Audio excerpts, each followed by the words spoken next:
Hello and welcome to my video. This video is how to play 1332 different guitar voices on the E463 keyboard.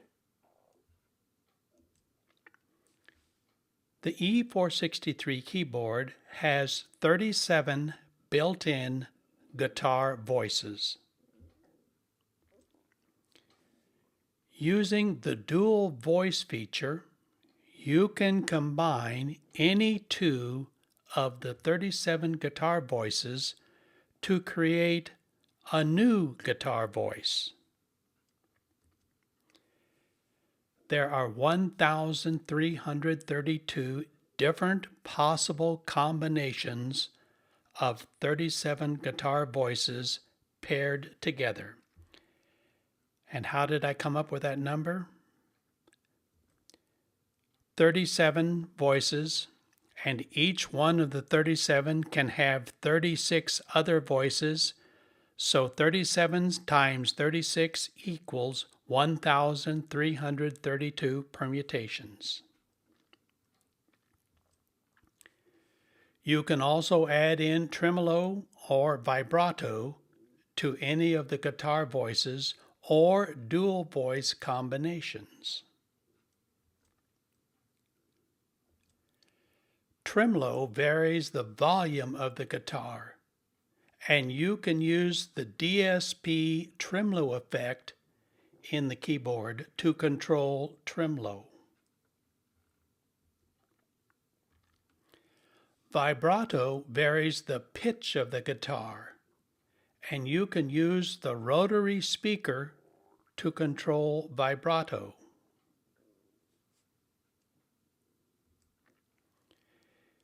Here are the 37 built-in guitar voices in the E463 keyboard.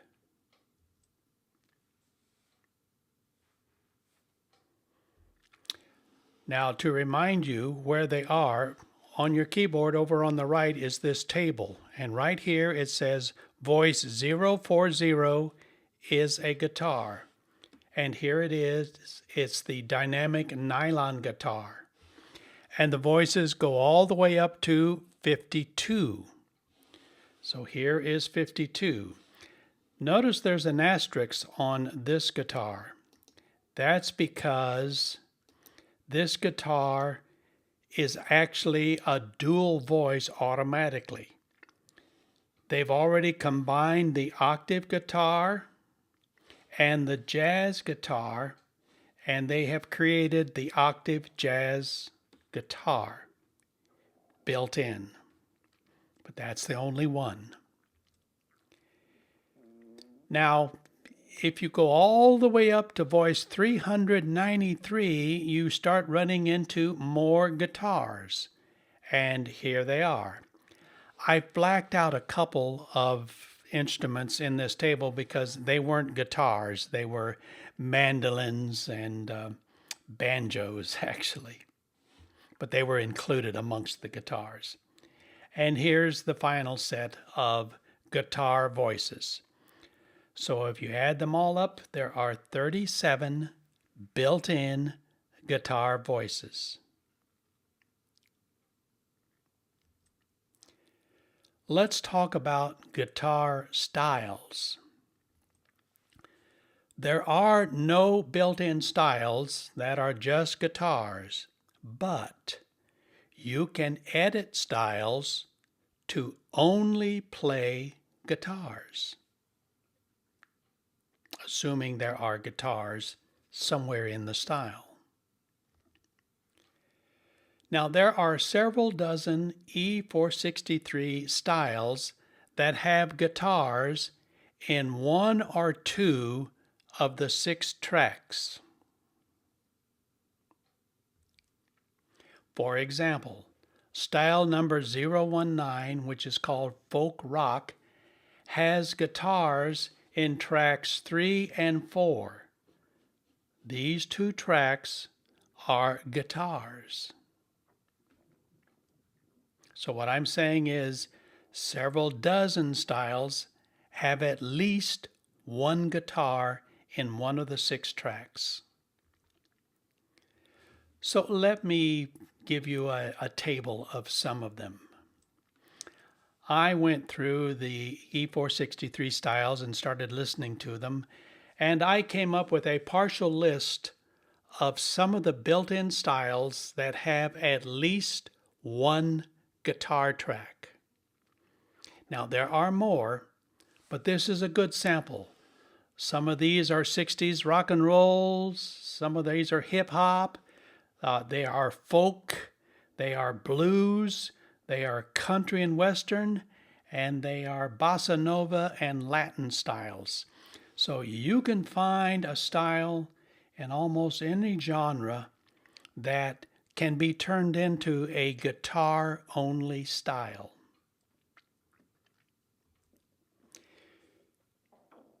You will have to turn off tracks in a style, so you just play the guitar voices, which are in tracks 3 and or track 4. So all of the styles that I found that have guitars, those guitars are located either in track 3 or track 4. Some styles have guitars in both tracks. 3 and 4 have guitars. The bass guitar is in track 2, and this is on every one of the 245 tracks in the keyboard. The bass guitar is always located right here. And track number 1 will always be the drums. Okay? So if you don't want any drums, turn off track 1. I guarantee that will always be drums, and track 2 will always be the bass guitar. 3 and 4 may be guitars. Now, are there styles that don't have any guitars? Yes, there are. And you just have to call up a style and turn off the tracks and start turning them on and listening to them. That's the only way. There is no written list anywhere that will tell you what instruments are in the styles of this keyboard. You're just going to have to do what I did. Call up the style, turn off the tracks and turn them on one by one and listen to them until you figure out where the guitar tracks are at. Now, I have published a YouTube that explains how you can edit a style and turn off tracks. So if you're interested, go and watch this YouTube, which is titled 6 Ways to Change a Style on a Yamaha PSR E463 keyboard. I go into other things, but I definitely show you exactly how to turn off the tracks of a style and how to know which ones are turned on and turned off.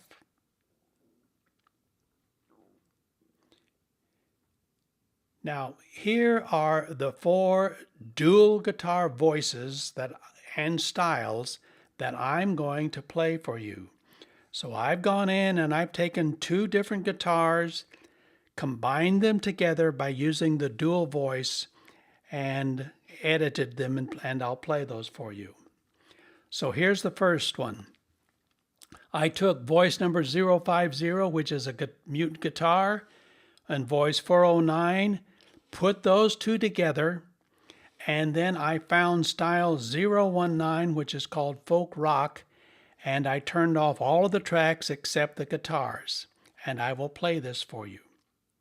What I did here is these 2 tracks are slightly different, but what I did is I took one of the tracks and I put reverb in it, and the other track had chorus, and I changed the attack and the release. So they are each slightly different, but you play them together and you get a totally new, unique mute guitar sound that didn't exist before. My second sample will be an overdrive guitar and a distressed guitar. and I'll be playing a blues style that has guitars in it. That'll be the second thing I play for you. The third thing is I took a jazz guitar and I put a lot of tremolo in it. And then I found the second jazz guitar and I altered that with the reverb and the chorus and the release. And then I am using styles 017, which is called 8-beat. And once again, in the style, I turned off everything except the bass guitar and the guitar tracks.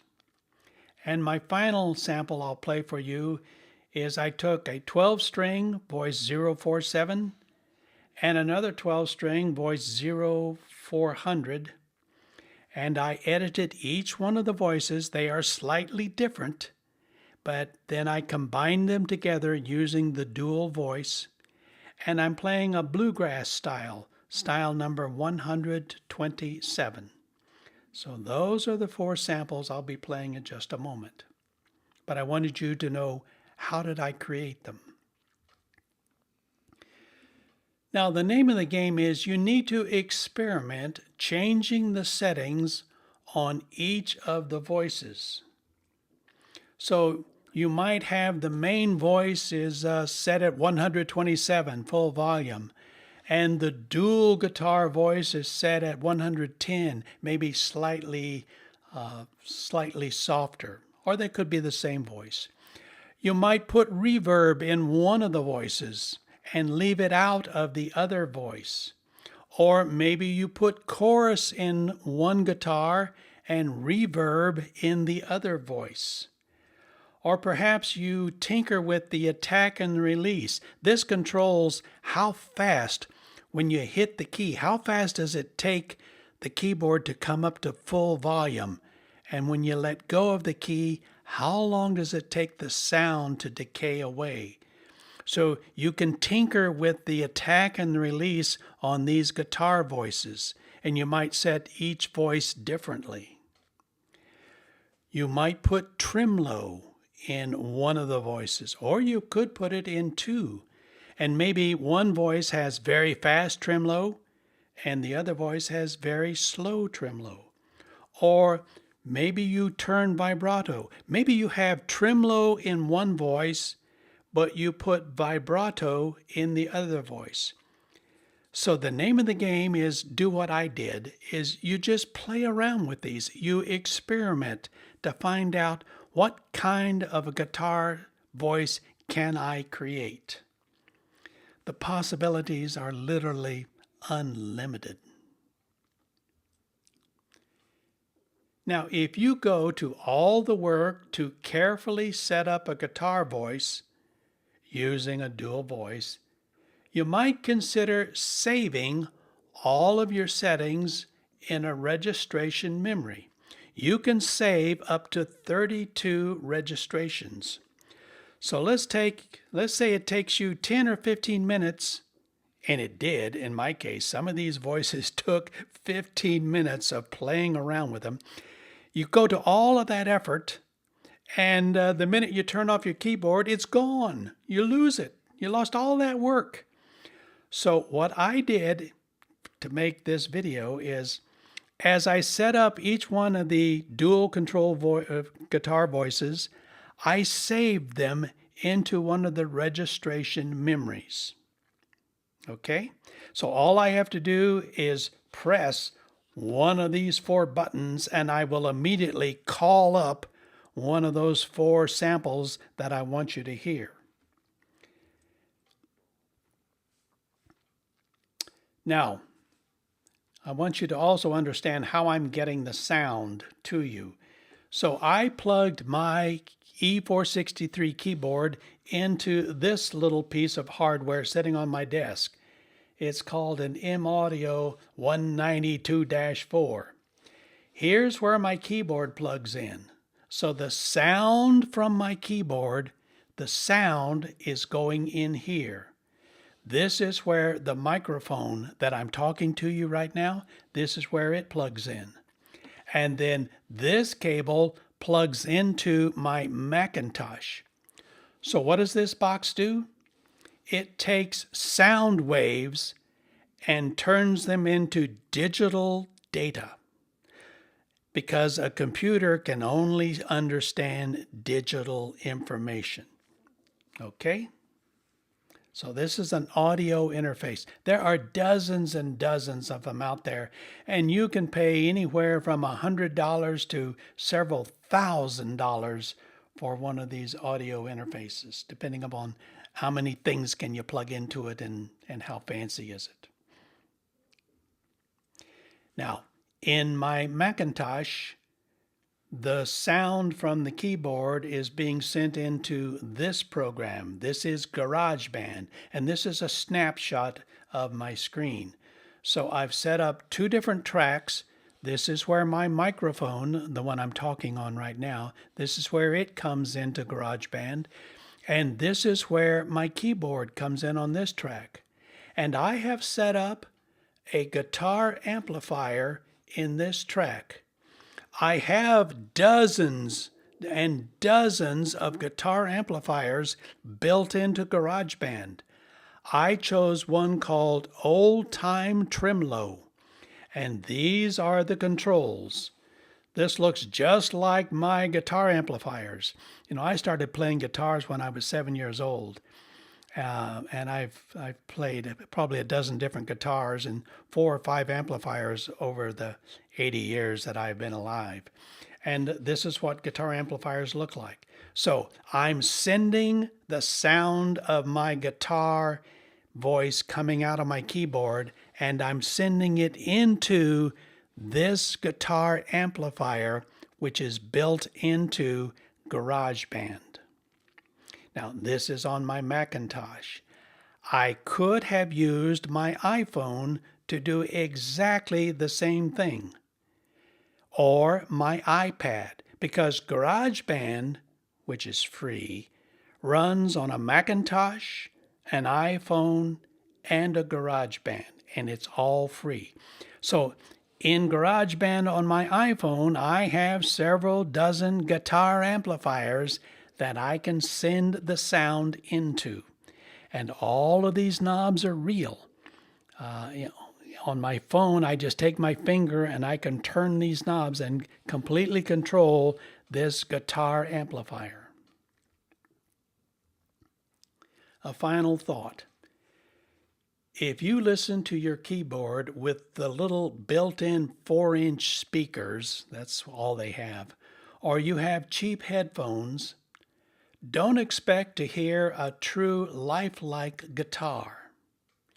You need a good amplifier to really hear what you can create on an E463 keyboard.